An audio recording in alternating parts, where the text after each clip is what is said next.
Hey there, welcome to Why We Roll, a tabletop role-playing game design podcast. We're your hosts, Chris Pickett, creator of the historical fantasy game Dance Macabre, and Wythe Marshall, creator of the political sci-fi game Stillfleet. Throughout the show, Chris and Wythe hope to amplify new creative voices. We'll chat with different TTRPG designers, focusing on the world of indie games. We take a curious approach to game design, working through a range of mechanical and narrative questions that are pertinent to many designers, players, and GMs. We hope to showcase fresh and even challenging ideas about what makes imagination-based games just so powerful. Okay, let's find out why we roll.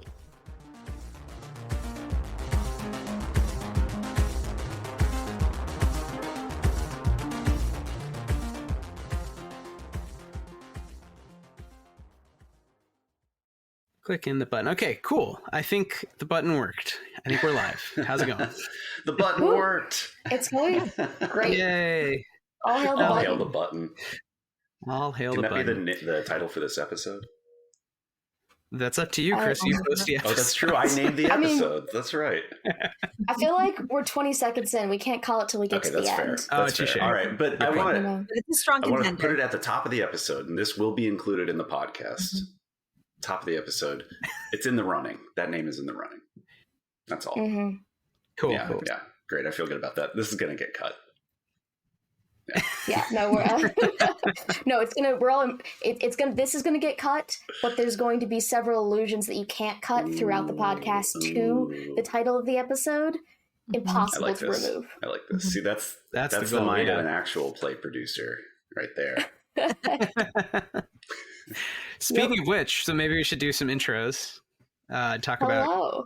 why we're here. So yeah, do you all want to introduce yourselves and Twice Rolled, or Yeah. Hi. I'm Linnie Schell. I'm creative producer for Twice Rolled Tales. I'm a game master and a game designer. And we are a studio based out of New York City that focuses on doing new things with games people already know and love, and then creating our own games. Very cool. I'm Emily. I am the managing producer for Twice Rolled Tales. So I'm on the business social media side of things. I've also just recently started game mastering a couple of my own games, which has been really fun. Nice. So starting to get more into the game design world as well. Very nice. And y'all have a third member of the crew as well who couldn't join us tonight, Yes. but I don't know if you want to shout her out as well, shout them out as well. Yeah. Phoebe Zimmer. She's our technical producer, and she is doing an amazing job editing our things and generally just keeping us technologically proficient as we engage in putting our creative endeavors on screen, which we had a lot of experience doing creative endeavors, but this is our first foray into putting them on screen. Yeah. As a little bit of background, like all three of us are like mainly writers and just kind of like creators in the general sense. None of us really had like a super, super strong like AV proficiency coming into this. No, Phoebe had been playing for years. Phoebe, I said AV, like Oh. audiovisual. But you said Phoebe, AP, no, Phoebe and is I an was like, incredible. Phoebe's an incredible player, first of all. But none of us knew really how to use like a camera or microphones in like a super specific way. And we said, "Hey, Phoebe, would you maybe learn how?" And she has, and has done an incredible job in like taking all of that on. So we appreciate her. That's amazing. What's the history of Twice Rolled Tales? Like how did y'all meet? How did you get into gaming? Like what's the kind of the story? well, The yeah, lore. so Yeah, thank you. Yeah, the lore. The lore, It is a fun story, I think. So Phoebe and I met as roommates in high school in Kentucky. And Phoebe was actually the first person I ever worked with on any kind of writing project. The way I see it is she was a great friend, and I was like, we should do a writing project.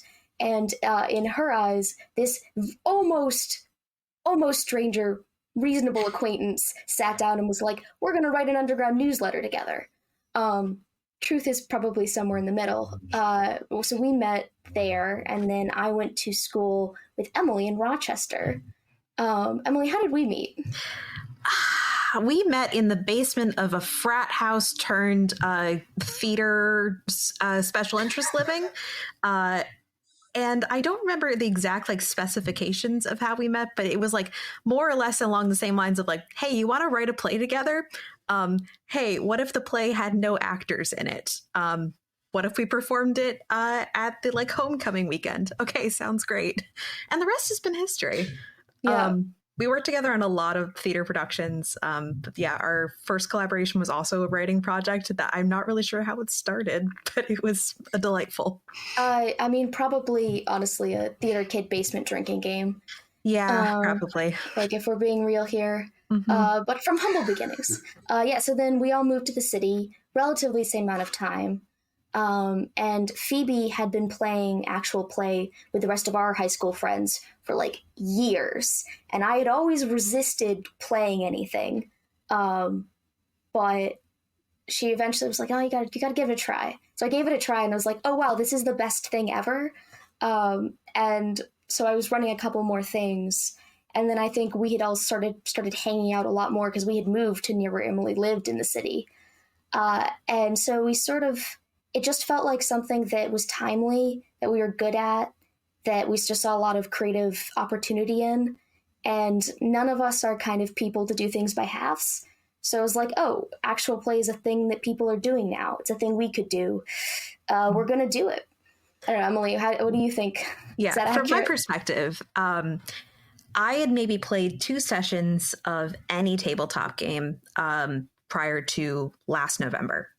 Both like very amateur like production or amateur like D&D, just like one shots, kind of pre-gen characters, all that good stuff. Very fun, but I was like, this is fine. And then Linnie was like, hey, I'm running a TTRPG one shot around Thanksgiving. Do you want to be a part of it? I have like this really strong idea for it. And I said, oh yeah, sure. That sounds fun. And so myself and a couple of our other friends from college came down and we started playing. It was this Call of Cthulhu one shot that we're actually making into a module that we started playing at 9 p.m. And we didn't really realize that 6 hours had passed until 6 hours had passed. And we were all just like, sitting around the table and just grinning like idiots at each other. Like that was incredible. And I was like, oh, I think I get it now. I think I understand like why these are so cool. And so we played like a couple more games, one over New Year's Eve and then another one that we're like, okay, we're going to film this, just like keep it because, I think this is a really good idea, but we weren't sure if we're going to like make this anything yet. But it wasn't until that game where we started playing at 9 p.m. and then finished at 4 a.m, all looking around at each other, sobbing, that we're like, wait a second, this is really special. And we could make something real out of this. Yeah, we found the quintessential Linnie game in which you're mildly emotionally tortured until you achieve catharsis or die. Sounds like life. It's a little bit of column A, a little bit of column B. Yeah. But I know, props to Emily, though. Like, I feel like I kind of got bullied into finding out that I love GMing, but Emily did really just roll up and was like, we're incorporating. And we were like, okay. So that's great. I'm glad that you all made that big step. Can you tell us a little about what that means in a way? Like, so you're now all playing games together. What does it look like to be Twice Rolled Tales incorporated? Yeah. So there's like kind of 2 main parts of what we do. People might be a little bit more familiar with like the actual play part of what we do. We post generally every other week on YouTube, edited actual plays with mainly New York based actors, creators. We've had people who have been on Broadway before. We have people who have like designed and sold their own games. We have people who are on other actual play podcasts. We've brought, I think, like 29 different people to the table last year across like 6 different campaigns. And so we have that side of what we do, but we're also working to make modules out of a lot of what we are playing. And Linnie can speak a little bit more to like the creative side of this, but because we are both like a production and a publishing company, and there are 3 of us, we're like, well, this is all great and all, but it would be also really nice if we, had the business protections behind what we're doing and had copyright protections and like we're in a good place to really see this thing grow. Yeah, I think one of the things I love most about what we can do is because we just come from like a strong writing and theater background, it makes it really interesting and easy to take systems and then put a really different spin on them. And we want to sort of make that accessible to other people. And so we're like, okay, because we can write things relatively quickly, because we know how to publish things, it makes sense to take our actual plays and start putting them into formats other people can use with that same kind of out there twists. It's so interesting to me, like something that I've been thinking about with actual play stuff lately is, and this might not be really that related, but it's an inverse of something that happened in the 80s and 90s in Japan, which is really funny. Like there's an anime and a manga series called Record of Lodoss War, which is literally just people taking notes during a D&D session and being like, this is dope, we should make it into a book. They made novels out of it. They made and it became this whole like franchise thing. So it's interesting. I mean, y'all are almost coming at it from an opposite direction in a lot of ways. What does the process look like when you're taking things that you've done at the table, actual play, and then converting it into a written module? Here's the thing. It 100% depends on who's running the module. Because I come at it from a very different perspective than Emily does. And so we found that it's been a bit of a different process getting it down on paper. So the way I do things is I have, roughly 20 to 50 sheets of printer paper that I just number one with a date and then just number them that way. And I just talk to myself on that for 50 pages about what's going to happen. And that's great, I think, for creating our longer form campaigns where things need to be really flexible and movable. And so I have like great bits, but I don't really want to like nail them down. And then Emily comes at it from like rigorous world building and planning, which is to say that it feels like we do half of the work of the module on the front end, but just the other half. So I do a lot of like the story building and like the plot points, and then Emily does a lot of like the nuts and bolts that like someone who's going to be running it for themselves would want to choose from. So really, it's just, I think we do the bits that we need to do to run the thing, and then running it as combination play test and filling in all the blanks that like we like to fill in at the table. And then once you have the two of those together, condensing it, writing it, illustrating it, formatting it, and all kind of the steps after that. Yeah. I think like this past year, because we've just been around for a little over a year at this point, has really been figuring out how we can translate kind of these experiences that we have at the table and the flexibility that we want to bring to it, while also incorporating those story beats, that world building that we're creating into something that is approachable and understandable for others as well.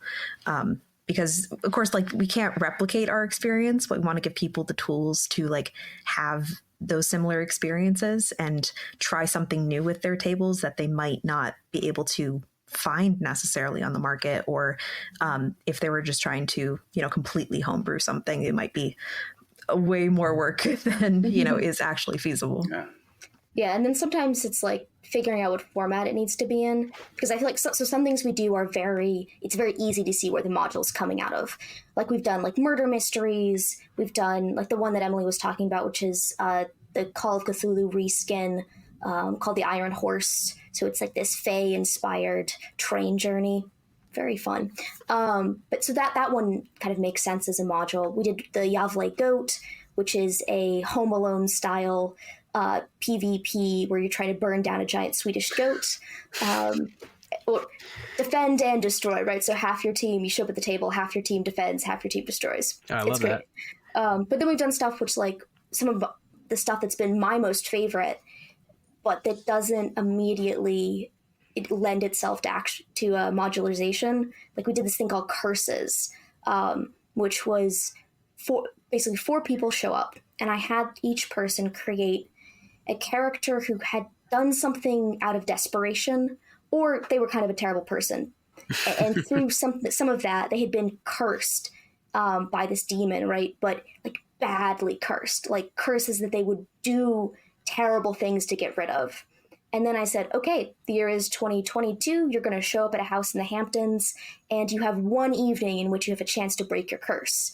And then I set up the solutions to all the curses to be zero-sum games with at least one other player.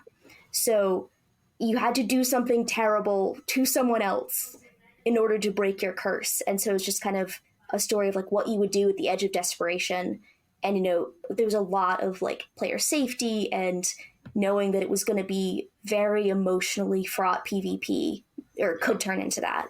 And like, that was incredible. It was so much fun, but like, that's not a module that any table could just pick up and roll with. So it's a question of like, do we just leave that as it is? It kind of, I think we've been figuring out in this year, like, what do we want to do with stuff like that doesn't immediately scream module? I mean, that sounds almost like a game in and of itself to me. Like it kind of seems like a lot of the front end work is, like you're saying, you know, you're writing out the plot points, you're doing the world building, things like that. But it also seems like y'all are kind of designing games all the time. I feel like that I did not come into this intending to be a game designer, and I have come out of it having been forced by everyone I know to cop to that. I'm so sorry.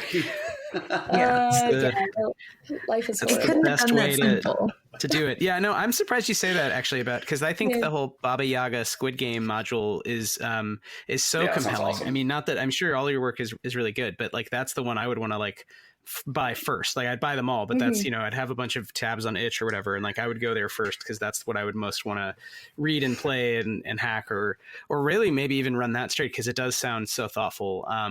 Whereas a lot of other things, I usually am buying something because there's some element of it I like, but it's not really something I'm going to run straight. So it's very rare that it's like all the elements align. Like that just sounds so cool and so fun. So I'm definitely very curious. But to take a step back, I guess, could you tell us, because I know y'all are sort of new as a company, where you're at in the process of putting stuff out, and basically just to get out of the way, like are there things that are out that people can purchase now, and if not, where should they go? You know, how should they be informed? We'll do this again at the end, but I just want to make sure you have a chance to kind of tell us. In part because now I'm like, ooh, yeah, I got to remember to like check in on when you're putting stuff out. Yeah, we publish actual plays on YouTube about every 2 weeks. So we have mostly short campaigns. So they're either like one shots to about 6 episodes. So it's between like 3 and 12 hours of content for our campaigns, generally speaking. We have about 6 campaigns up right now, including 8 different one shots of a game that we'll talk about in a little bit. But we have a bunch of content up and ready that's already there. We also have published, 2 games this past year. One of them just went on Kickstarter and successfully funded. I don't know, Linnie, if you want to talk a little bit about that one. This was the one in which I was like, oh, I'm just going to make a silly little thing. And then it snowballed, and I was just dragged underneath the snowball. I really hate to tell you this, Linnie. That's kind of just how it works. No, I mean, not to say I didn't love it. It was just, it was more like each step just felt like taking the next logical step. And then after the year, you've looked back and you're like, oh no, I have created something into the world. Yeah. So this was before we even started the company. I had just run the Thanksgiving one shot that Emily was talking about. And I had a weekend, 10 of my friends, and I was like, oh, I'll run something. And we had actually 2 hours, 10 people, not including myself, and a really wide variety of experience levels. So some people had played for 10 years, some people had never played. And so I just kind of bodged together this little Mad Lib style game where we could create something quickly and then, run from there. Because, I was kind of like, there was no way they were going to pre-roll anything. And honestly, the possibility that they were going to read through pre-generated character sheets seemed even less. And then also, I don't know, Emily, I think we could probably explore this a lot, but like, there's a lot of freedom in not knowing what you don't know. And so honestly, the idea of using a module just didn't occur to me. It wasn't that I was like, let's not do that. I had always tinkered and built things. And so that was how I thought I had to do this. So that was really fun. And I honestly feel like I can't really remember how we went from there to it being a game we started doing on the company. like as part of Twice Rolled Tales. I feel like I did a practice one, and it was something, honestly, I think it was sort of born out of the utility of being so new to things, that we needed something that we could bring a bunch of people together with, play at a bunch of different tables, that didn't require any prep work for anyone involved. And so it just became kind of our workhorse of, we need to do something fun, we need some content, but it needs to be meaningful, it needs to bring in new people. And so just because we had to do that, I also had to develop the game and tweak it. And so by the time we started really getting in our stride of using other systems and developing other stories, we already had this fully built game system with all these adventures and character sheets. And so it kind of felt like the natural next step to put that into a book and publish it. And at the same time, we did like some live shows with it. And then after we published it, it was like, oh, well, it kept selling out in stores. Let's do a Kickstarter. And so that's where we are now, just having successfully funded that, and in the process of like refining all the things we've learned this year down into like one book. It can go out, it's its own thing. Yeah. I think like coming from a theater background, early on at least, it served us so well to just like kind of hone our chops at being able to adapt on the fly. And really get to know like who are the people that we can really play with and have this like really great rapport with, because while like Linnie was making these really amazing campaigns, like we were also just trying to figure out like who's around, like who also is like playing TTRPGs in the city. What are they like? Would we, get along with them? Like, are they going to be a good addition to our table? Because like some of our stuff is a little bit lighter, but others like Curses, because it was that really intense PvP, like we needed to have a really deep sense of trust with the players that we were bringing to our table. And so like Tabletop Gone Mad had a great effect that like it not only let us like do stuff on the fly and get some content out and bring new people in, but it also just like was a catalyst for forming these really deep bonds with players in the city, and a really easy entrance to be like, hey, we want to invite you and share this little special 2-hour game with you. Don't prepare anything, just show up and let's see what we make. I think that's great. And the title of the book is Tabletop Gone Mad, right? Okay. Yeah. And this is what, like about 100-page book in the end that it'll somewhere on there. So it's like a letter size. It's really beautiful. The one I think you showed me. I don't know. Can you tell me there was like an earlier edition, and now you're making like more copies, but also changing the art? Is that correct? Yeah, we've got this is the first edition, cool. And then this is the second edition, which is basically the same, but with some nicer printing spine. Nice binding. It's lovely. Some very small printing errors corrected. And then we're doing a redesign. It's not going to be, I think, a material difference. Like the things that are already in this will still be in it. We're just adding to it. And then I think we've gotten a lot of great advice and guidance, and then just honestly more experience in layout and communication. And so we're just going to redo it with art. We're looking for doodle artists right now to kind of bring some of that warmth to some of the sketches that we already have in here. And then Emily is going to do some more art, reflective of the art that we already did for our Kickstarter, and sort of bring those two ideas together. Because one of the things that we have been working on is how to integrate Tabletop Gone Mad with the rest of the Twice Rolled Tales brand. Like it was something we've been very deliberate about, is knowing we're doing a whole bunch of different things, and then knowing that in order to be successfully marketing ourselves, there needs to be this common thread that our audiences can connect and follow. And it's not, we have a rotating cast of people, so it's not that. So it needs to be kind of in every other way visible. Mm-hmm. And for us, like finding that was like finding collage and Dadaism and absurdism, and like a whole bunch of surrealist art when we first got started, and just taking a lot of inspiration from putting really unlike things together in unexpected ways and making something new out of that. I mean, a Mad Lib is kind of like an exquisite corpse in and of itself, right? Like to like just go straight to the Dada shit. It's like, like the source material is already kind of Mad Libby in a fun way. But I do think it's an excellent mechanism for bringing people to the table. And I like that it was born out of this need to bring people with no experience, middling experience, and a lot of experience together. I think that's it's really smart. You don't have to prep. You have the kind of structure in front of you already. Everybody's on the same page, literally and figuratively. Can you walk us through how it works a Yeah. little? So for someone who hasn't played, because Oh. Mad Lib game could mean, I mean, I think people know the idea of fill in the blanks, but like, how does it work at the level of RPG? So if they're used to, say, a dragon game, I have a pre-generated character, I'm going to kill Strahd. That's what I'm here for, right? Then how is this different? Yeah.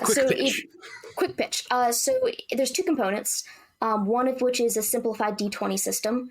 So it's very familiar if you've played Dungeons and Dragons, or if you've never played but you've like heard other people play it. So it was key to us that anyone with any level of experience could sit down, but that if you already knew things, you wouldn't feel like you had to relearn things. And if you were learning things for the first time, that you felt like you could use them elsewhere as well. There wasn't a system that you just learned for Tabletop Gone Mad that you couldn't use in other games if you're trying to like join a friend's game but want to try something else out first. So basically, you get 6 stats, you use a d20, and you just roll based on those stats. Not a lot of modifiers involved. And then for the actual game, so you'd sit down, you and the game master and the party, you would pick a game.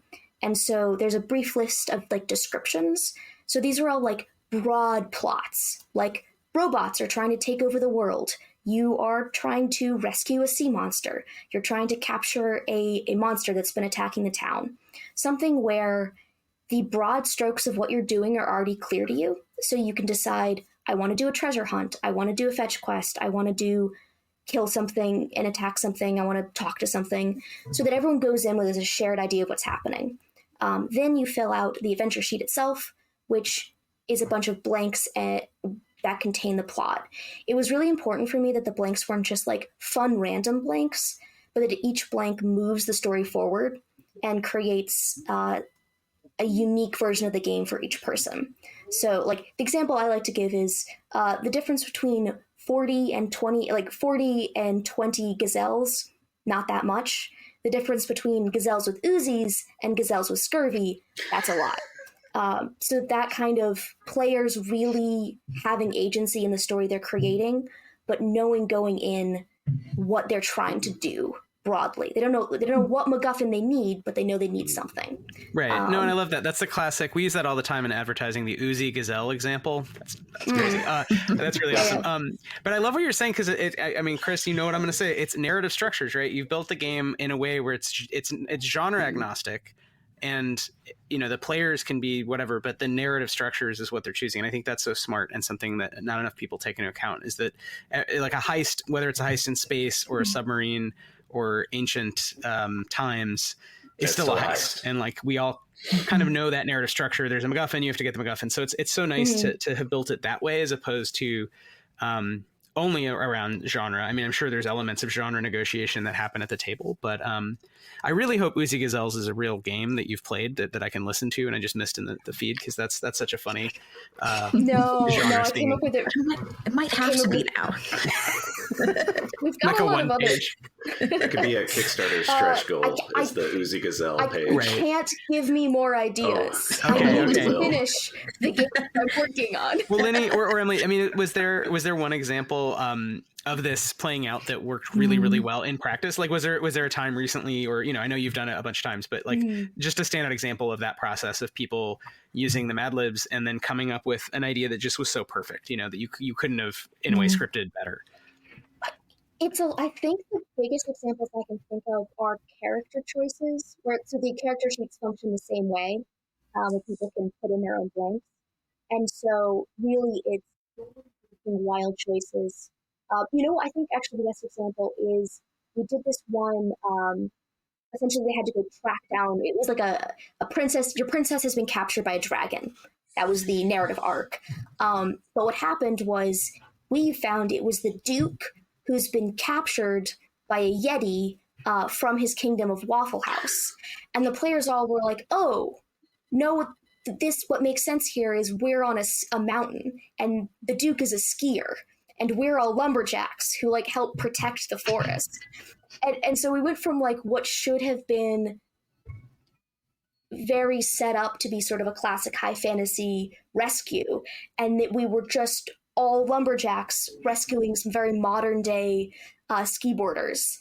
And that one is it's You're Still My Little Meatball. I'm still your little meatball. Yeah. Unhinged. Truly exceptional. I also just want to shout out Rowan, who said that line that became the like title of the episode. They're a player that we found. Rowan Nixday? Yeah. Yes. Absolute legend. Like we were introduced to them through one of our other friends from college. And that friend was like, hey, can I bring this person to like play the game? Like they play a lot of D&D. Like, sure. They like absolutely blew it out of the water. They came back and like did another Tabletop Gone Mad with us, and then like turned around and were like, hey, you want to be in Curses? And they're like, sure. Absolutely knocked out of the park there. And then, just did was just in Rogues and Romances, which just finished airing a couple weeks ago. And also their podcast, Mage Hand High Five. This is not an ad. They're just cool people that we like. Mage Hand High Five is a good podcast. Yes. Check it out. It's really good. It's D&D set in a fantasy version of the Wild West. It's pretty funny. Awesome. Yeah, it's pretty. They do a lot of really good genre bending there. Actually, like I thought of them thinking about like a heist as a heist as a heist. Like we can cut this out if it doesn't actually happen, but we are planning to do a TGM, a Tabletop Gone Mad set in the Badlands, nice. Like collaboration episode. We're gonna. That won't get cut from audio. That's aspirational, and we're gonna manifest it. We're manifesting it. Should be happening soon. But yeah, like that whole game was just it started out so all over the place. Like, how is this going to fit together? But it became so funny and like weirdly, oddly coherent, because the Waffle House became, the sugar waffles that you get like when you're going skiing. And like, the spotted the sugar waffle, a classic Waffle House. Listen, I still haven't been. You haven't been to Waffle House? You haven't been to Waffle House? Oh, right. You're not from the South. Emily, you're not from the South. No. Everyone else on the call is from the South. Okay. It's like, that's an institution. What the hell? We just had a joint Waffle House themed birthday party, and she still hasn't been to Waffle House. I've now had a Waffle House brand waffle. Doesn't count. Because it was Waffle House waffle mix. I don't know if that's the same thing. That's probably not. It's more of like a vibe. It's more of like an atmosphere or like secondhand smoke from 50 years ago that's still in the air. That was my experience. I'm desperately trying to get Waffle House to sponsor us, though. I just keep leaving like flirty messages on every Waffle House post that exists, like as the Twice Roll Tales Instagram, being like, dedication. Hey, I love the idea of the psychographics of people who go to Waffle House all the time and people who love TTRPGs, because I know that it's not like a zero. No, it's a circle. The Venn diagram's pretty close together. It's big. Yeah. Look, Waffle House, Dungeons and Dragons, friends and fighting on tables. Sometimes tables, right? Tables and snacks. Sometimes sure. Maybe drunk also. Maybe. Sometimes depends on your kids involved. And don't go to Waffle House. It's actually kind of terrible. It's going to be great. We're going to make a whole thing. It's going to be great. Slander my homeland. There's a meme I'll bring up later when we're off the actual chat. But I don't know. With Tabletop Gone Mad, it's so interesting. Do you find that like part of the game itself is just trying to like circle that square? It's like, okay, well, how do we make a Waffle House fit into this? It's a big part of the accompanying materials, as well as like on the back of each page. In the current versions, it's just general guidance. In the new versions, it's going to be specific guidance. But like questions while the players are filling out their character sheets, questions for the GM to answer for themselves of, okay, what does this actually look like? What is this big bad? Like breaking things down. And then we put a lot of emphasis on you don't have to use everything. So if you can fit 5 of your 7 words in, the other 2 just didn't ever happen. Just throw them out. Stick with what suits you, which I think is like kind of the ethos of a great tabletop session anyway.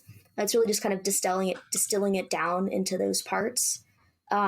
But yeah, like it is definitely not the easiest part of the game. It's the most fun, I think, but we've done 4 live shows, and I have to tell you, figuring out how to get that madness into a coherent through line in like 2 minutes while everyone's watching you. That was hard. But it's also something like you work with the players on, and like I think it's really, when I've done it, has been great to just throw something back to them and then like, I don't know what this is. What is this? And then they throw that back to me, and it's just all created together. Yeah, I know.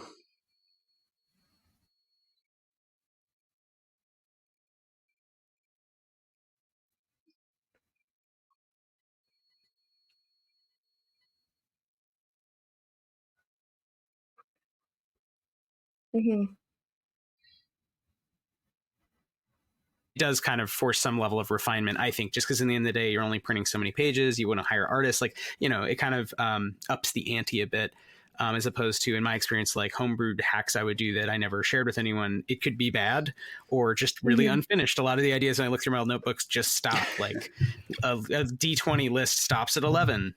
I don't know. I had to go somewhere. I got a sandwich, you know, whereas if you're publishing a thing, right, you keep going. So congrats again. And we definitely, Chris and I have done AP on this show. So we'd be very down if you're ever looking for folks to just try stuff out, you know? Yeah. Hell yeah. I mean, how do you guys feel about puns? Because that's my next test game. Is that a new game? Because yeah, do you want to intro that first, or?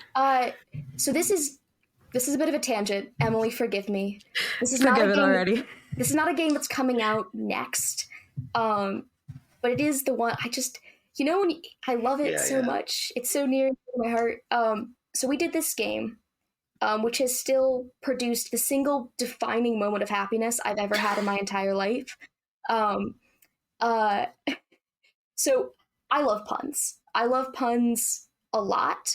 In fact, Phoebe has forbidden me from speaking at her funeral in the event she dies first, because she thinks that I am just going to make puns the whole time, and she's not wrong. But the point was that we did this game called the Punder World, which is start out in the city of Wit, but are quickly dragged down to the Punder World, as you know, puns are the lowest form of wit. And so the whole game was set up so puns were the mechanic. So there was a bit of a D20 roll for like, but that was, the D20 was just to determine how successful your pun was generally. So if you wanted to do anything, you had to make a pun. So you wanted to like get somewhere, you could raise your spirits. Someone literally called a gravy train to get across something. And so everything you had to do was in puns, but there was also my favorite mechanism, which was like the dad pun counter. So if you made an inadvertent pun, like a wild magic roll, you'd have to, there's a counter that iterated for every unintentional pun you made. And the more puns you made, the more likely that that pun was to come true. And so they also put one on me. I like this. But you know, if like you're like, oh, I'm a little horse, and you roll on that, well, now you're a pony for some indeterminate number of time. But that one was just such a joy because all the players bought in. There were many people who did refuse to play this game with me. Because so they're lovingly. Philistines. My friend was like, Linnie, I love you. The image I have in my head is you and 4 people chained to a desk while you sit there cackling for 4 hours, which is what happened. My favorite bit was I don't play with a DM screen, right? Like, honestly, it's part choice and part our table setup literally does not allow it. So, you know, it just followed function. So for this one, I was like, I'd like to use a DM screen. So I got this little window screen. And it just slid it out in front of players. And it's completely transparent. You could see everything behind it. But it was my little DM screen. That's very good. That was the whole, how do portmanteaus figure into the mechanics of the Punder world? There was a big, you could do figures of speech and things like that. So it was less puns and more word. If you've ever read the Phantom Tollbooth, it was more based on that idea, with more emphasis on puns, but like wordplay absolutely counted. Like it was less can you make a pun and more can you do a clever wordplay. Yeah, but they ran into things. There was like there's all sorts of great things. My favorite, I think, were the vocal fryers. Shut up. So it was the abbot, and they were just like, they were just so like hospitable and everything, and it was just so like great that everyone came to say hi. Have you ever read Doom Patrol, the comic series? I mean, they made a show more recently, but in the early '90s, Grant Morrison wrote for Doom Patrol for DC Comics, and there's a lot of like I think that you would just like it, frankly. But there's a lot of stuff like that. Like there's just weird, absurdist Dada references. Like there's a character named Danny the Street who's literally a living street. No, I've seen some of the episodes. Now that you, Phoebe really likes it. But yeah, no. So it was all stuff like that of just really random pushing. What is tabletop? What is 5 people yelling puns at each other for 3 hours? I also, if you go watch back, I was feeling a little sick before I started, and over those 3 hours, I went from feeling a little sick to running 101 degree temperature, which only added to just the unhinged nature you got of it. Like actual delirium in there as well. Mm-hmm. Yeah, honestly. Laughter reached a fever pitch. Hey, I wish I had an air horn soundboard right now. Add the air horn. We'll put it in post. Don't worry. But that was a very long and meandering road of saying that I really want to do a pun-based one because I love playing with it, and I think it's just such a fun mechanic of really like I think it's almost like tricking people into taking agency for the story. In a way that like people will make bigger leaps than they might normally because they have to kind of contort their actions to fit this pun, as opposed to just saying like, I walk up. Yeah, I love that actually, and I feel like that might be true for Tabletop Gone Mad as well. Like again, that's that work of being like, I know that this is silly, but like, how do I make this work narratively? How do I make this interesting, or at least funny, or whatever? Yeah. Productive constraints. It's also like improv theater. It's like you have to inhabit that moment seriously, even if you're like, I'm literally just trying to act out a pun. But you take that sigh or whatever, you take that leap of faith, and then you. If you got groans. No, go ahead. Yeah. So if you got groans, you got disadvantage. Oh, so that's tough. Yeah, I feel like I would just groan like as an instinct at every single pun. So I would just be like spamming disadvantage to my friends, like. Yeah, there's like a good groan and a bad groan, and I think we all know the difference of like, you made a good pun that's so good everyone hates you, and then you made kind of like a shitty half-assed pun, and everyone's like, it wasn't great. And I agree. There's an affective difference between the two. Like you feel it when you get it wrong. When you get a pun wrong, like there's no worse feeling. Well, there's probably a lot worse feelings, but that's there's a lot of worse feelings. But it's when I did like prosody, like the study of English, where you learn all the very technical. There are often like Greek words for all these parts of speech and stuff, and like differences between satire and parody and all this. The guy who's really into puns, Chris Miller, is a great novelist, and he called them. I forget the other category that was good. So I think of them as air horns because I was about to do an air horn. I have like a rap air horn utility on my phone where it just makes an air horn noise really loud. But the other category definitely we called tromboners. So a tromboner was like bad. Like everyone knows when you just like feel, you just want to walk away from the situation. You're like, I don't know you. I'm not here. Just ninja vanish. So I see what you mean, Linnie, that it would be obvious at the table whether you get advantage or disadvantage. It's obvious when you have a tromboner on your hands. One of the players, Sean, who's in a couple of other things, also curses. He played Cat That Has Your Tongue. So whenever a character became lost for words, literally he would just steal their tongue and talk in their voice, and then they couldn't talk. And my favorite bit of that was that he's gone through this whole thing perfectly fine, unscathed. And then something else happens. And you're like, I'm curious. I'm going to go see what is that. And then I killed him. Because curiosity killed the cat. And then I brought him back. That's good. That's very good. This all sounds punderful to me. You can put me down. It's definitely one of those of like, there is a game there. It's just, where is the line between this is a thing that works for a very small group of people, and whereas I have designed it to be accessible enough that people can pick it up and play it if they like think it's their thing, you know? Yeah, well, so it sounds like, it's impressive how much you've done in terms of the AP side and the game design side in a short amount of time. And yes, Tabletop Gomad, at the time we're recording this in late March, was funded about a month ago. And so the pun game sounds like that is incipient, not like set. Incipient. So it's not imminent, it's incipient. It's we've got several other things, including some stuff Emily's been designing that's coming up next. Yeah, we've done a lot, and then we've done a lot of having to realize we can't do everything. Right. We can only do most things. That's so fun. Yeah, because to clarify, because earlier, because when I was asking, it's like, so for the modules, do you have other modules that are out or that are coming out that either as PDFs or as books, or are there things that you're working on that the timeline may not be definite?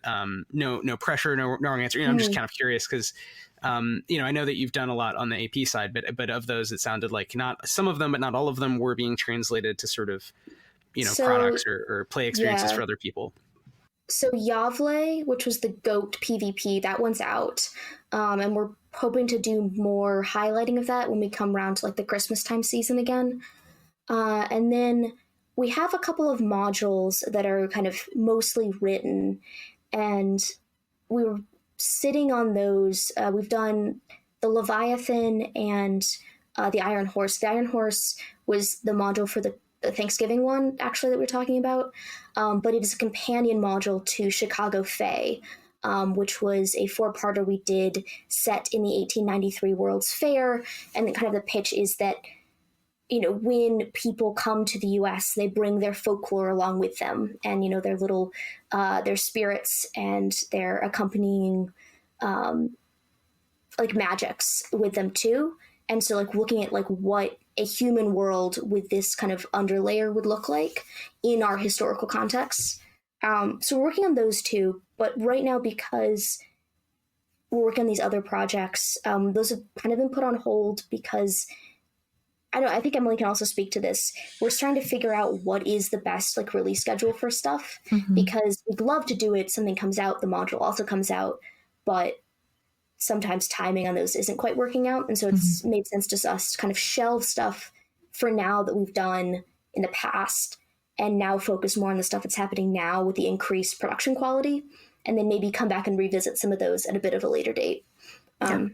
Because the reality of this is we've done a lot and we are consistently doing a lot, but we are all people with full-time jobs too.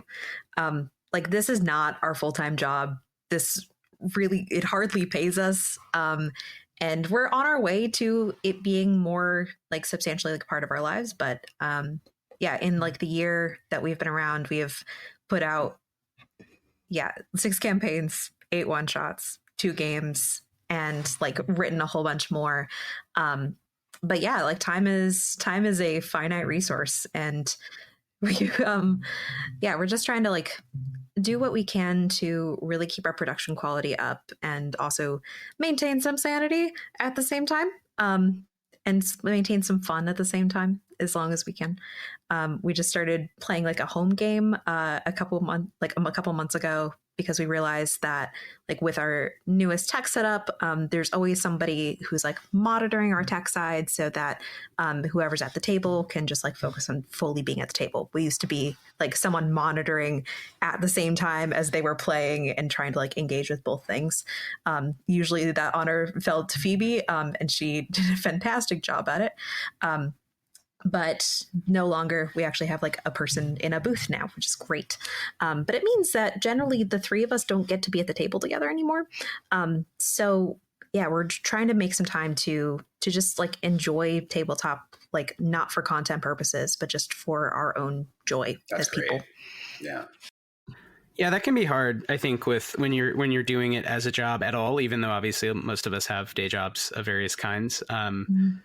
And to then set aside time to just have fun with friends in the olden ways, where it's very silly and low stakes. And it's very brave also that y'all started recording kind of right away. And I wonder if that was actually good, because it got people in the or so to ask a question, do you think that helped, or how do you think that helped you get in the habit of kind of acting toward the mic or camera well enough while still kind of letting loose and getting to that point of true sort of improv, like flow state? Because I think some people struggle with one or the other with like, they're very fun to play with, but if you put a mic in front of them, they shrivel, or they can't really like rein it in. And then you have other people who are great actors, but like aren't used to sort of the improv that TTRPG sort of play demands. So it's sort of an interesting version of theater in that sense. I don't know if you have perspectives from your theater, theater background. Kids. Yeah. I feel like, the answers kind of come in several parts, and I'd be interested to see what Emily thought about part of this as well. But on one hand, because neither of us had done tabletop before we really kind of started doing it professionally, all of our experience was producing theater for an audience. So that was our whole touchstone and reference point, was that if you were doing something creative, you were doing it for an audience. And then like all of our references was other actual plays who were also doing it for an audience. So in some ways, like the first things that I DM'd were filmed. Like we won't put them out, but like I recorded the first things I ever DM'd. I'm not calling you crazy. If the first thing I ever DM'd was recorded, I would have burnt it years ago. Like, that would not exist in the world. It's amazing. Yeah. Well, and I think part of that is I had never really DM'd before I did this, but I had done a lot of things that really upped my experience, that like really informed my background. So when I came to it, I had a lot of things to draw on, so I didn't feel alone. But yeah, I mean, it was sort of just, I did a bunch of them. I actually, that's not true. I did 2 of them. One 10 session. The first thing I ever ran was a 10 session murder mystery, which I kind of homebrewed. But it was all online, and I sent everyone envelopes. And so each envelope had a number on it, and everyone had a duplicate envelope. So when they found a clue, they could open up the envelope with the clue in it. That was fun. And then I did the second thing. And by the second thing, we were like, oh, we should film this. And we were like, we're doing it. And so I was kind of like, I have 2 choices here. I can not do it, and that's fun. It'll just be a fun thing. Or I can do everything I can to be as good as I can as quickly as possible. Because the industry is not, there's a lot of competition of a lot of great people. And so being mediocre is something that would be fun, but it would not make us a business. So like from day one, it was, I made an effort to DM every single thing I possibly could. And to, every time I played something, pick it apart, enjoy it, but then pick it apart for things that I could do different and better and improve. Because I knew like we had about 6 months to 8 months before people started paying attention to what we were doing. And I needed to get a lot of the wobbles out of the way before that happened. So it was, I don't know, it was something we kind of skipped over. This is a thing we do for fun. And we went straight into, well, let's see if we can make it work. Mm-hmm. And then I think Emily and I and Phoebe are just kind of the people who were like, well, we're doing it or we're not. And we chose to do it. But yeah, Emily, what was your take? Yeah, I think you hit it right on the head of like being theater people. We are used to playing for an audience and thinking about kind of the narrative beats and the character beats that make sense in the kind of larger story structure. So I think that part at least came natural. I will say like not having a bunch of improv experience before this and with tabletop experience, like the transition from, oh, I've built a really cool character that I like a lot, to, oh, I now have to just exist as that character at the table and make decisions like in their brain was definitely more of a transition, but we were working with enough like really experienced players, like having Phoebe around, having Jasmine, who is one of our like really consistent players who also does a lot of immersive theater, was so helpful. And like having these people to lean on and say, oh, they're doing really cool stuff, and this is how they're incorporating the choices that they made before coming to the table and keeping them open and keeping them flexible, to really like live in the moment instead of just like being kind of in your own head about it. So I think like that's definitely been a learning process, but we've been so lucky to have people that are so experienced at it too, that like learning and growing with them has been, I think, much easier than it would have been if we were just trying to do it alone. Yeah. And I will also just say, like, as a testament to Linnie, like, they're one of the most like passionate people I have ever met. And they like dive headfirst into whatever it is that they're working on. And so we've truly been so lucky that they have like really dove into like all of the Steep CRPG world and like learned as much as they have and are like consistently learning every day. They also, like, I haven't said this, but they're a brilliant game theorist too. Like should have a master's at game theory at this point. I took all the classes, but it was all during undergrad, so took master's classes during undergrad. Look at that.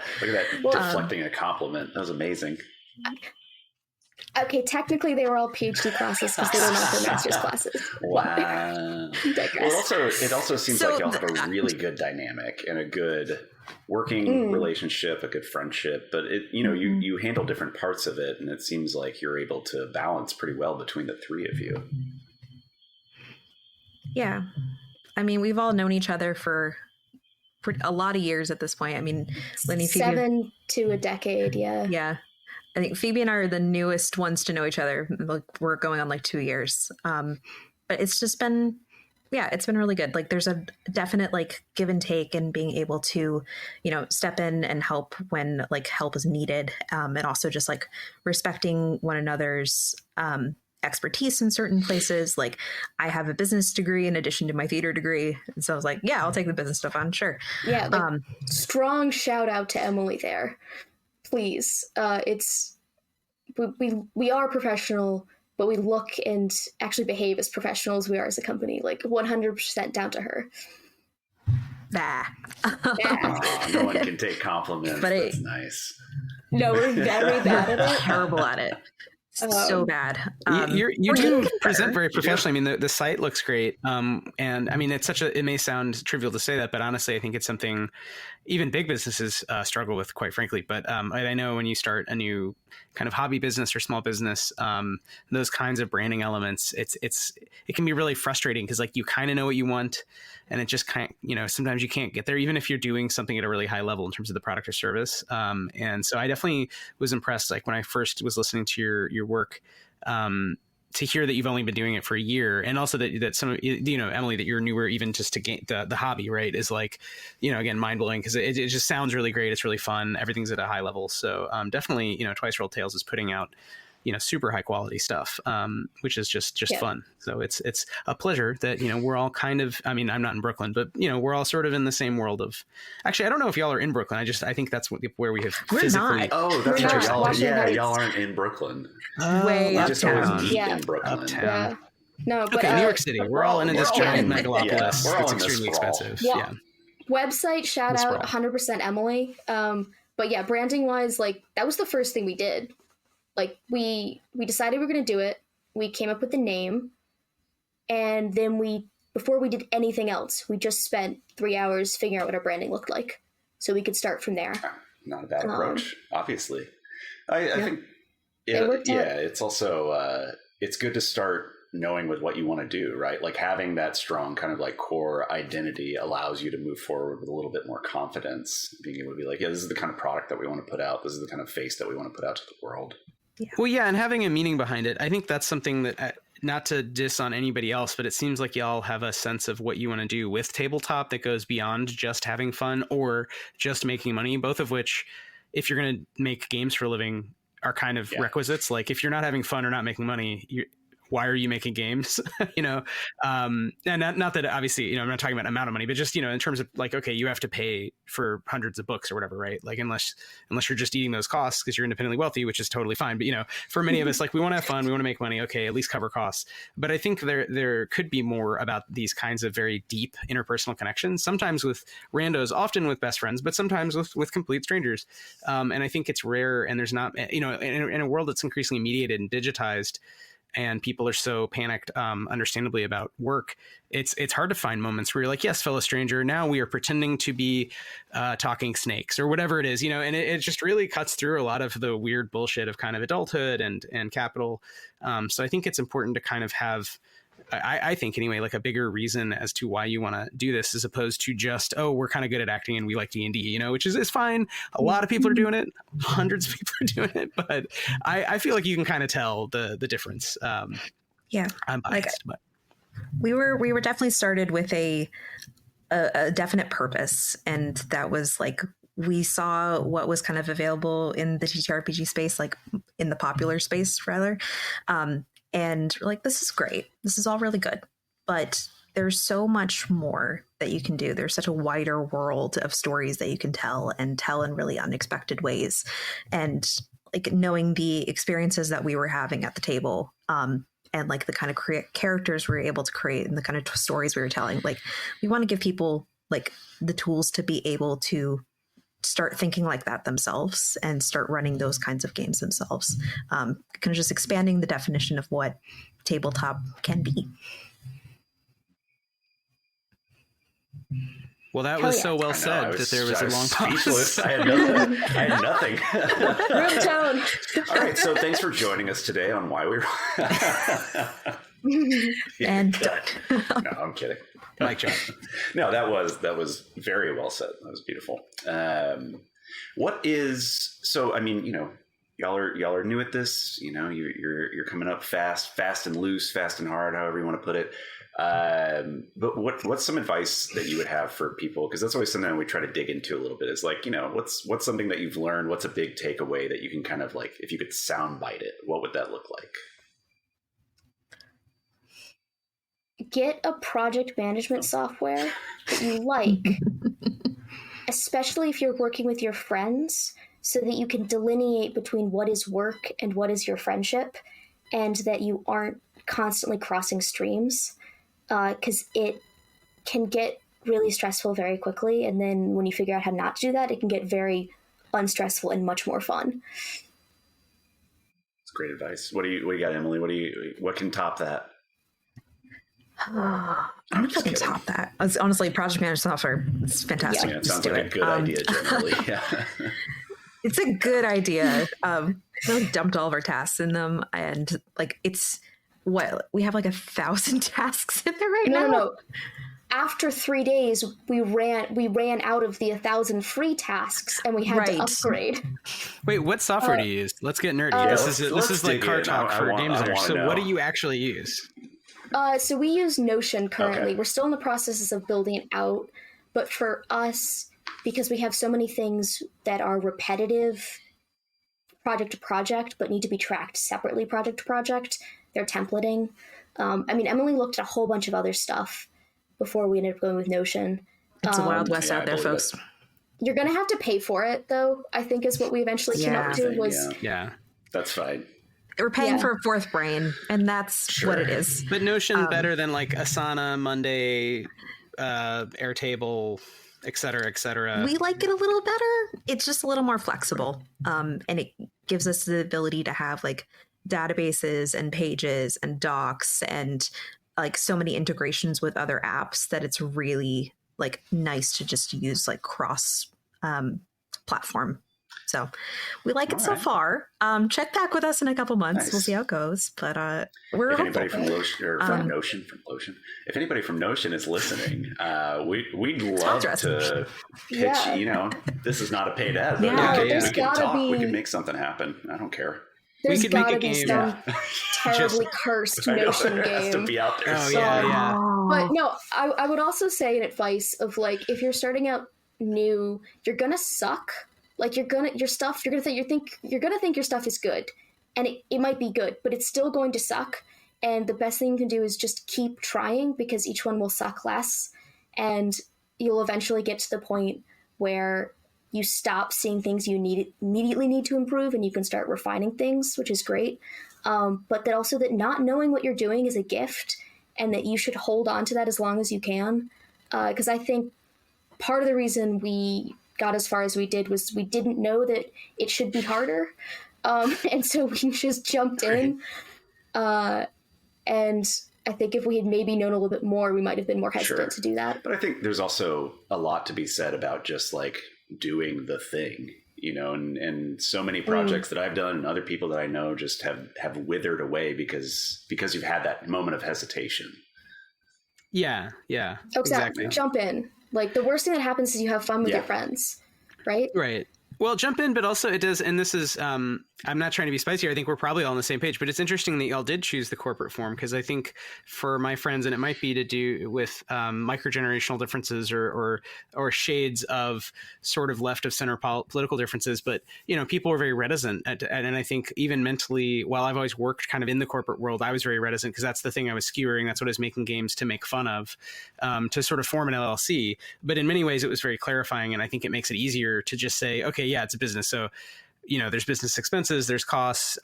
It's not paying anyone's bills, but it sort of makes more sense that way, as opposed to a hobby with a bunch of friends where it's like who owes whom money, and it sort of is a little cloudier. So it seems like you all were very smart and perceptive, and it might just be that other people are, I think, more afraid than anything. Yeah. To be clear, Emily was smart and perceptive. Total props in that one. I think smart and perceptive. No, great.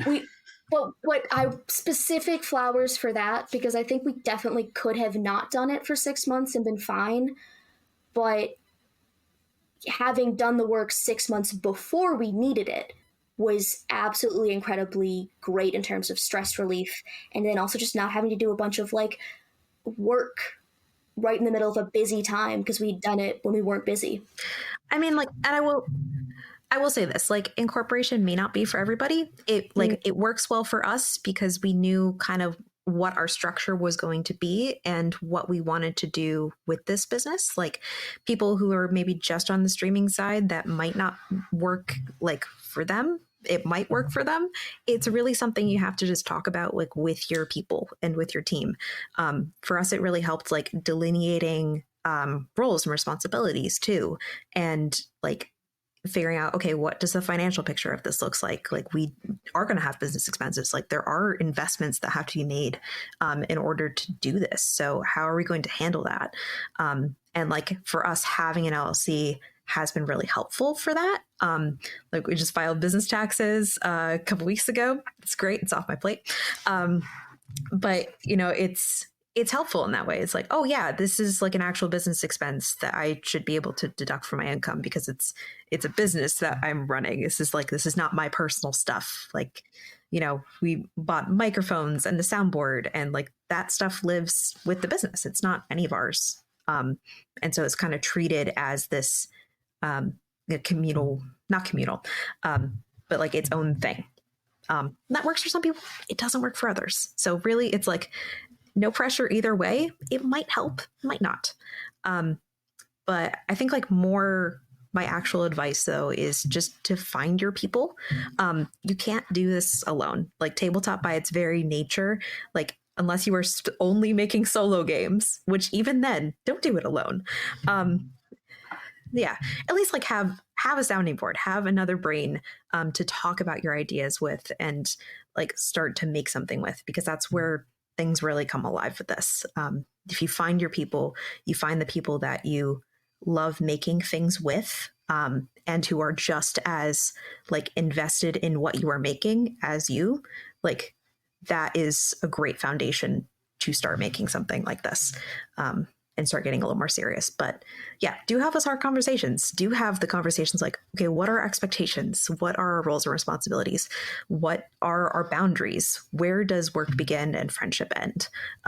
Those are all so important to have, especially when you are, becoming, you're making like stuff for a public, and having a public persona and figuring out what those things are. Yeah, I mean, something we talk about a lot for the podcast and other projects as well is just like having that clear delineation. It makes things easier both on the business side, but also on friendships. It's, you can easily say, okay, this is on that side of the line. We're not going to talk about that right now, whatever. But also, like, what you've agreed to, right? And that seems pretty key in moving a business forward. Yeah, and just the passion. I mean, you can tell y'all are also very passionate, but I think that that does help because there is, I think, Chris, to what you're saying first, I think a lot of people want to do a thing or write a game, and it seems like this has changed now, and the floodgates really open. But for a while, I feel like a lot of people maybe didn't feel the authority to just publish their own thing. They wanted to know that it was going to be okay, or develop a deep network, which is cool through like blogging or something, right back in the earlier internet, but I feel like it is possible to kind of dive off the deep end now, which can be, there's downsides, but of course it can be really good if you're passionate, you know what you want, you connect with people. So we're definitely going to play Tabletop Gone Mad. What is next? What's next from Twice Rolled Tales? Actually, sorry, that's like the last question. The one question I wanted to ask, and forgive me, I don't know if this is explained somewhere. Why is it called Twice Rolled? Oh, that's a great question. Oh. That was meant to be my first question, and I spaced, so I apologize. It's I know how. I remember how we came up with the name, which was we spent a good half hour, 3 hours, many hours, some amount of time over the course of one day, brainstorming what the title was going to be, and we knew we wanted something about that focused on storytelling and not necessarily like a particular game. Like it wasn't supposed to be D&D, supposed to be kind of obviously more generic than that. And I was thinking Twice Rolled Tale, twice told tale, and it's like Twice Rolled Tale. I literally just got yeah. So. But I pitched. So it's a pun. Okay. Yeah. And to be fair, the actual quote is, "There's nothing so dull as a twice told tale," which is Shakespeare. But we're like, no, fuck that. This can be really fun. So yeah, twist that on its head. I wouldn't have come up with it if we hadn't spent 3 hours brainstorming all the other derivations of roll or dice or tale, and then we wouldn't have picked it if it didn't make sense with our mission, which I think is to Emily, refer back to whatever Emily just said, which was eloquent, but essentially, to make the games we tell accessible to other people. So it gets the tale gets rolled twice. It ties in. It ties into the whole model of doing the AP, making the module. Branding. Oh my god! Right. So it's not just AP; it's AP that then you play yourself, and it changes every time. Twice rolled. Okay, great. Yeah. Mm-hmm. Great. It's also, twice rolled advantage and disadvantage on your rolls. Could be okay. That's a little specific. Mm-hmm. Okay. Oh, so many systems. It happens in a lot of systems. That, yeah. All of Shakespeare's stories were twice told / twice rolled. I bet he played games. Most of his stories were like 50 or 60 times told by the time he wrote them down. We won't get into it. It's like if you wrote plays today by that there weren't, but it's like the equivalent of like reading tweets from the 1800s about tawdry affairs or whatever. And then you're like, I will wrote a dope ass play. So anyway, I think it's great. That makes sense. I figured it was a good story. I just wanted to unpack it for those of us who are behind the curve. So with that, I think we're coming up on time. So what is next? So what's like the exciting thing? What do you want to plug / what are you working on now? If you haven't already, beyond the many things you've already touched on, because it does sound like quite a lot, but. Well, I think by the time this podcast comes out, Tabletop Gone Mad will be opening for pre-orders or opening soon for the new version. So if you missed the Kickstarter, it'll still be available. Definitely grab a copy. Emily, what else are we doing? We're doing so many cool things. By the time this podcast comes out, we'll have our first ever guest GM on our YouTube. Jasmine, who we mentioned earlier, is running a game called Goblin Errands for us, which is just absolutely delightful. It's so cool. Martin Nurukar made a wonderful game. I think there's a game jam happening in May about it, actually. So if you want to check out some Goblin Errands and check out our actual play, that's over on our YouTube. We're in the midst of filming a couple campaigns throughout the year. By the time this one comes out, we'll be coming up on one that I actually ran as a week ago when we're filming this. It's the first film game I ever ran, which is so fun. it was a really great time, and it used Grant Horwitz's Honey Heist system, but changed it up so that instead of bears trying to steal honey from HoneyCon, you are instead rats. The year is 1350, and you are trying to cure basically all of Europe of the Black Plague. So that's fun. It was very fun. Soon. Sweet, basically dude. Honey Heist. Yeah, games about Love Yersinia pestis, and we could have a whole episode where we just talk about the Black Death if you wanted to. we could, or just disease before biomedicine and different concepts of disease around the world, and I mean, even today, there's so much to say there. I love the history of medicine. 1350, one of my favorite years. It was the worst year to be alive. It really was. Worst century to be alive. The 1300s take the cake. And I can't wait to be a rat in that time period. It's going to be so fun. There will be a module. Yes. It's going to be great. It's probably going to be like a little Zine or something. Nice. I mean, it's still like the Honey Heist mechanics. Instead of bear and criminal, your stats are rat and scientist. Great. There are 6 different kinds of rats. Only 2 of them are actual rats. Are you a scientist or like a natural philosopher? Is there like a I mean, it's like kind of scientist in the broadest sense. Yeah. So, just any sort of learned folk. Yeah, I love that. Yeah. You're infiltrating the Conference of the Highest Enlightened, which are mostly monks. There might be like a doctor NPC that shows up, but it's mostly monks. That sounds about right. Yep. So it's a fun time. That'll be out very soon. Great. Well, we'll look forward to that. Just like, so for people new to Honey Heist, it's you're infiltrating the honey conference, right? You're bears pretending to be humans at the HoneyCon. And I think it might be in the original. I don't remember now. I played a honey badger, not a bear. So I was like triple undercover, which I thought was the funniest thing, pretending to like really concerned about being outed as a badger. Mm-hmm. But then all of us had to, be humans. So I love that idea. It's a very simple, but fun mechanic in line with a lot of Grant's one-page games. And yeah, I mean, it really goes to show also how AP's evolved and how y'all have approached it, that you're doing this wide range of games. So just another sort of shout out to Twice Rolled Tales for tackling, different new and established and weird and short and long and all kinds of different systems. Mm-hmm. Which is super fun. I really want to play the one still with the witch and the curses, because that sounds awesome really and really deep. It's going to be a module. It's truly so much fun. It's just one of those that like I need to decide whether or not to commit to how horrible it is, or try to make it a little more approachable. And I think really the first option is best. I just have to figure out. Like, I guess what it is was the way we did it was everyone came up with a character that was custom to them, and so the curse is customized. So the thing that I'm struggling with is that it only worked because I was able to know the characters, know their curses, and then triangulate all of that.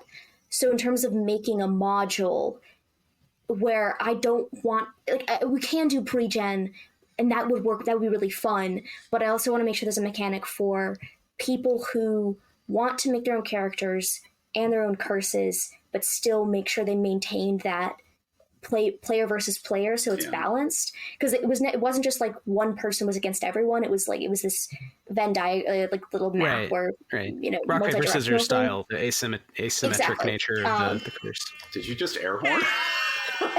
Yes, I'm air horning the curse game. The squid. Sorry, I pulled it out because mentioned it earlier. Baba Yaga Squid Game is like my favorite thing ever. Sorry, that was an accident, but I was going to air horn Linnie in describing it. Yeah, I'll wrap it up.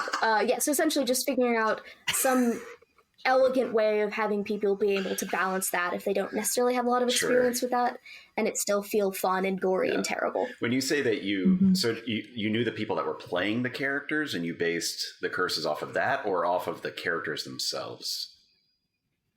Yes. Both. Okay, gotcha. Both. It was like I based the characters, and then I was like, I wonder what I played with most of the people enough. I was like, I wonder what narrative hooks they would enjoy chewing on as players. And so I try to throw that as, I try to integrate that as well. That might be the hardest part to replicate, right? Is like that kind of like personal. Yeah. That's what I'm saying, is like that it feels like trying to get someone to do that who doesn't have a lot of experience doing it. I want to make that fun for them. Or, and obviously, like, if they want to just do a pre-jam, we'll have that. But I want to, like, give them the option of trying, Absolutely. Like, my character in that one was an insomniac, sort of. He saw something that he really shouldn't have and said nothing. And so he was cursed to not be able to sleep. I am also sometimes an insomniac and have trouble sleeping, and kind of inadvertently method acted that one a little bit. I don't recommend it. Don't recommend like method acting, kind of a homicidal dude. But there is something to be said of like the character, the player, the curse, all sorts of like comes together and creates a really satisfying having that narrative. personal connection feels really weighty in that situation. I think it goes back to a little bit what Emily was saying of just like the incredible people we've worked with. I mean, it's so much easier when everything you bring to the table is matched by the people sitting at the table and then often exceeded by them. It's like we've just been so blessed with everyone who's been working with us that I know, like, if I just bring everything I can to the table, they're going to just feast and play and bounce that back off. And really, I just have to keep things moving. Just like, it's awesome.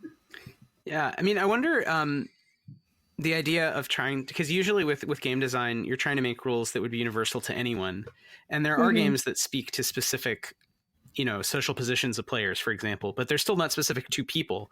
But I wonder if that's a mechanic where you would tell people to try to choose aspects that are more similar to their own personalities, especially in a modern game. I feel like it'd be tough if, it's like, are you more of a goblin or a barbarian or something? That gets into like a lot of weird stuff about bioessentialism. But I think in a modern game, you could say like, what kind of curse would you be more likely to have been cursed with? And then that selection of just, my thing is going to be insomnia. My thing is, some sort of profligacy, being I'm a drunk or whatever, right? And people kind of ha, but they're also having a moment of deep reflection. And it would require like some safety elements there and some safety tools, but that could be a powerful way to steep people into the world of like, you're fucked, like you're about to do this kind of death game experience, right?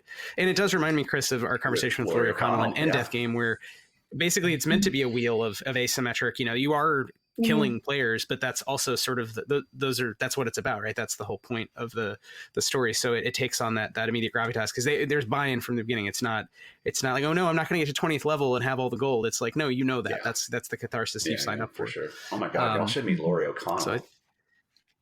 Definitely. God, we should love each other. Let's do it. We gotta have like breakout rooms, Chris. I know, we're gonna have to. Yeah. I've got several games around that I'm planning on the fact that we'll all inevitably die. But that's a story for another podcast. I think if it's in service to the game, the narrative, whatever we want to call it, in the moment that it's happening, that's perfect. That's great. It's fine. They don't need to live forever. Yeah. Well, these are all probably tools in some level of sympathetic magic in the anthropological tradition to help us understand our place in the cosmos, which includes the sort of dust to dust element that we as individuals will die, but the culture, the family connections, and the other forms of kinship, the deep friendships, etc., are replicated down the years beyond our mortal coils. So on that note, you can follow Twice Roll Tales. No, sorry. Just remember, Linnie, Emily, you should please. Last words. Dust to dust. Yeah. Life is a storm. The only way to survive is to build a raft of friendship and love. Oh. Air horn. What they said. You missed it. Yeah, sorry. Go play some games. Hey, that's great. No one's stopping you. Yeah. It's fantastic. Great. Well, where can people find you, and what should they follow in the interim, assuming this comes out in a couple of weeks? We're taping in late March, so from here to early summer, hopefully within a month. Where should people look for what objects online or in real life? You can find us at Twice Rolled Tales on pretty much all social platforms. Most of our news and announcements and everything goes up on Instagram. As I said before, we post on YouTube about every 2 weeks on Thursdays, 6 p.m. Yeah, you can find us there. Our website is www.twicerolledtales.com. That's where you can find what modules that we have out right now. We have some fun little merch. It's very fun stuff. We also, I think we have a couple games. No, we have Yavle as well on itch.io and DriveThruRPG. So if you'd rather use those. Our Kickstarter will be going up for pre-orders soon as well. We'll have links to that on our social media and on our website. So at Twice Rolled Tales, anywhere that you get your RPG content. Wonderful. Perfectly enunciated. Excellent. Great. Well, thanks so much for coming on, Linnie and Emily. We really appreciate your time and your passion. And we just want to listen to more AP and play some games. And can't wait to play Tabletop Gone Mad. It looks really, really gorgeous and well designed. Let's do it. Oh, thank you. Yes. I don't know, August. Yeah, whatever. We'll talk. Yeah. We'll have our people call your people. Post Gen Con. Yeah, absolutely. Thank you so much for having us. Thanks this for is a coming pleasure. on, It is so much fun to talk about this thing, which has kind of dropped into our lives and changed it forever. Well, Yeah. Let us know whenever you have something else going on. We're trying to tape at least every couple weeks, and we can always kind of make room for friends. So thanks, and thanks for also getting folks together IRL here in the smallest big city in the world. So y'all, big shout out to Emily and Lenny.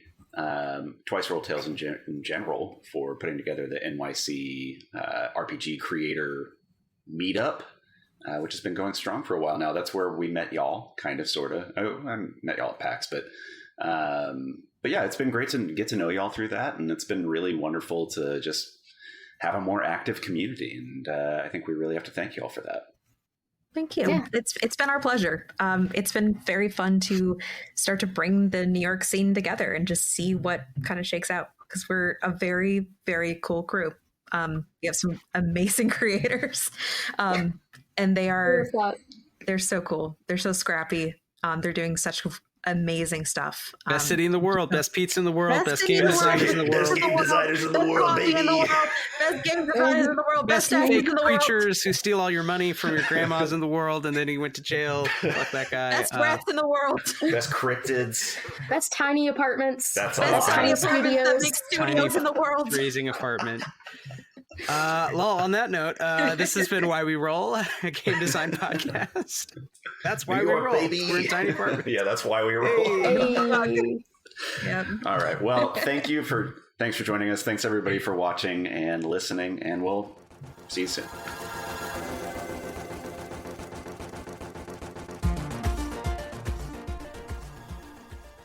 Thanks for listening to Why We Roll. Our theme music is by the brilliant Sam Tyndall and Arpline. If you enjoyed the show, please subscribe wherever you get your podcasts. You can find us on Twitch and what used to be Twitter at Why We Roll, and on Instagram at whyweroll.pod. You can find out more about Dance Macabre at timespaceplace.itch.io/dance-macabre.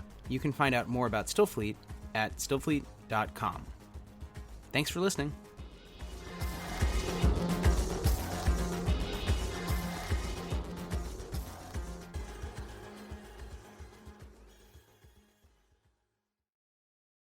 Hey there, I'm Hugh from Moderation.